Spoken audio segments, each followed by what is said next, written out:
Akhirnya bak buah si malakama, kesaksian Vera Simanjuntak kini justru jadi bumerang bagi mendiang kekasihnya, Brigadir J. Bagaimana tidak, pihak Komnas HAM menyebut jika kesaksian Vera Simanjuntak beberapa waktu lalu kini malah memperkuat adanya pelecehan yang dialami istri Verdi Sambo. Awalnya, Taufan memaparkan rekonstruksi kasus pembunuhan Brigadir J yang telah dilakukan. Pada tanggal 4 Juli tahun 2022, Brigadir J disebut membopong Putri saat berada di rumah Sambo di Magelang, Jawa Tengah. Kemudian, pada tanggal 7 Juli tahun 2022 malam, pembantu Sambo yang bernama Susi duduk di lantai, sementara Putri sedang menangis. Dipanggillah Kuat Ma'ruf. Kuat mengaku bahwa ada kekerasan seksual. Kemudian pulang tanggal 8 Juli tahun 2022. Ibu ketemu suaminya, FS, ujar Taufan saat dihubungi Kompas.com, Jumat tanggal 2 September tahun 2022. Taufan menjelaskan, Putri melaporkan kejadian kekerasan seksual yang dialami kepada Sambo. Kesaksian itu pun dimasukkan ke dalam berita acara pemeriksaan BAP.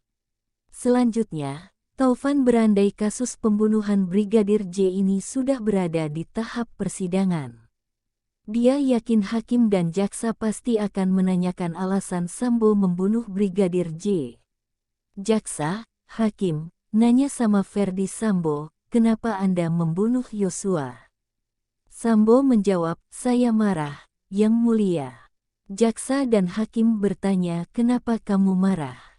Sambo menjawab, istri saya diperkosa. Kan gitu, tutur dia. Setelah itu, Putri, Bribka Riki Rizal, hingga Kuat Ma'ruf pasti akan dimintai kesaksiannya pula oleh hakim. Dipanggillah yang namanya Putri.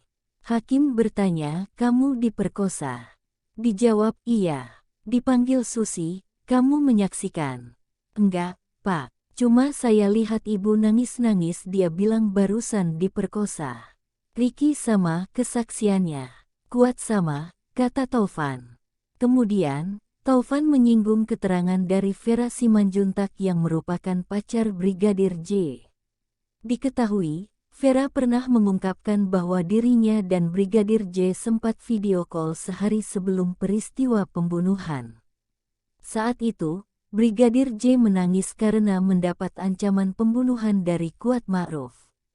Dalam rekonstruksi, Brigadir J diancam karena diduga melecehkan Putri Chandrawati. Kata Vera, kenapa? Dijawab Brigadir J, karena kalau naik ke atas, lantai 2, ibu sakit. Makanya aku diancam mau dibunuh dia.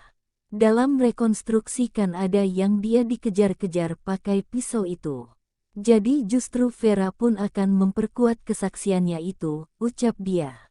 Untuk itu, kata Taufan, Komnas HAM meminta agar dugaan pelecehan seksual di Magelang itu didalami oleh Polri secara ilmiah. Dia menyarankan polisi mendatangkan ahli-ahli tertentu untuk mendalami kebenaran dari keterangan para saksi dan tersangka tersebut. Kalau perlu pakai lie detektor segala macam. Justru rekomendasi kami itu, menelusuri isu pelecehan seks, ingin mencari kebenaran sesungguhnya, ucap Taufan. Usai didalami, maka baru ketahuan apakah isu pelecehan seksual terhadap Putri itu gugur atau tidak. Sebagai informasi, sebenarnya Putri sudah pernah mengaku bahwa dirinya dilecehkan Brigadir J di Duren 3, Jakarta Selatan. Hanya saja, Polri menghentikan laporan Putri karena terbukti tidak ada pelecehan seksual yang dilakukan Brigadir J. Kini, Putri dan para tersangka lainnya memberikan keterangan bahwa Putri dilecehkan Brigadir J di Magelang. Keadilan harus kepada semua orang, tidak hanya satu pihak, imbuhnya. Pengacara Brigadir J geram. Sementara itu, pengacara Brigadir J merasa geram dengan Komnas HAM yang justru mengungkit soal pelecehan kembali.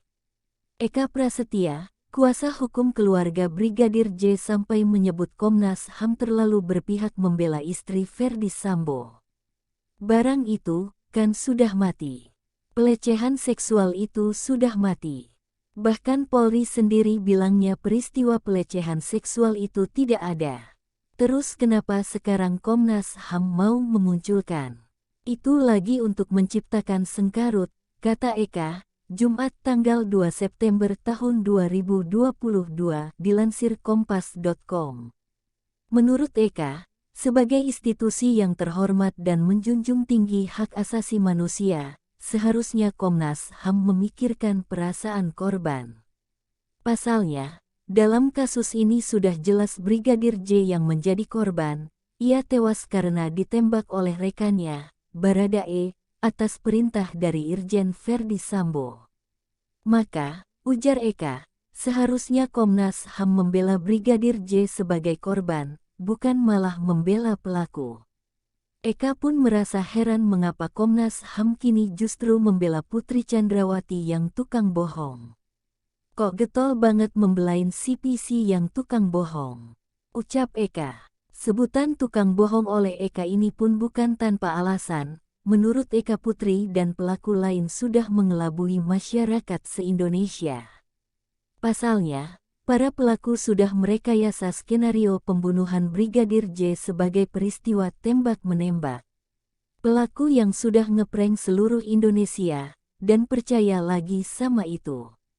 Itu kan, aduh, menurut saya sudah saatnya untuk dievaluasi komisionernya, ungkap Eka. Lebih lanjut, Eka menuturkan, tindakan Komnas HAM yang mengungkit kembali pelecehan tersebut malah menjadi suatu penghinaan bagi Polri. Karena Komnas HAM berusaha mengintervensi polisi dengan mengangkat kasus pelecehan yang sebelumnya telah dihentikan polisi. Polisi sudah mengeluarkan SP3, dicoba untuk diintervensi. Tolong diselidiki lagi, ini kenapa kok bisa begitu, tutur Eka.